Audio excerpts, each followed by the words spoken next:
یہی جمعہ ہے جس کے اوقات میں ایک گھڑی ایسی ہے، حدیث میں آتا ہے، مفہوم ہے، جو دعا مانگو اسی وقت قبول ہے۔ بعض کہتے ہیں وہ فجر کے بعد ہے، بعض کہتے ہیں جب امام دو خطبوں کے درمیان، غور سے سمجھیے گا، امام جو خطبوں کے درمیان جو بیٹھتا ہے، وقف کرتا ہے، ہاتھ اٹھائے بغیر اس میں جو دعا مانگے قبول ہوتی ہے۔ اور بعض کہتے ہیں جمعے کے دن عصر کے بعد جو گھڑی ہے اس میں ہے۔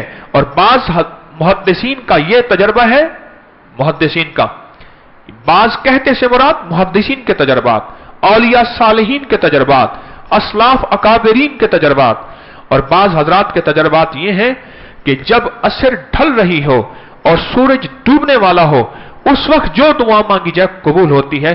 اور بعض اہل اللہ کا تجربہ یہ ہے جس وقت مؤذن جمعے کے دن اذان کہے اور اللہ اکبر کہے، وہ ڈوبتا لمحہ اور داخل ہوتی رات کا وقت ہے، دن ڈوب گیا اور رات داخل ہو گئی، وہ وقت ہے، تو وہ وقت ہے۔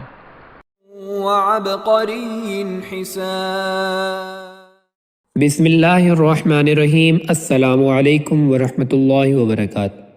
آیت الکرسی کا خاص مجرب عمل۔ جمعے کے دن عصر کی نماز کے بعد بیٹھ کر آیت الکرسی پڑھیں، اور جب مغرب کی اذان ہو تو سجدے میں جائیں اور اللہ سے اپنی فریاد مانگتے رہیں۔ 3 جمعے اسی طرح مانگیں، ضرورت پڑے تو 14 یا 21 جمعے تک بھی اس عمل کو کر سکتے ہیں۔ اللہ ناممکن کو ممکن بنا دے گا، اللہ دے گا اور ضرور دے گا انشاءاللہ۔ اس عمل کو خود بھی لازمی کریں اور صدقہ جاریہ کی نیت سے دوسروں کے ساتھ بھی ضرور شیئر کریں۔ السلام علیکم ورحمۃ اللہ وبرکاتہ۔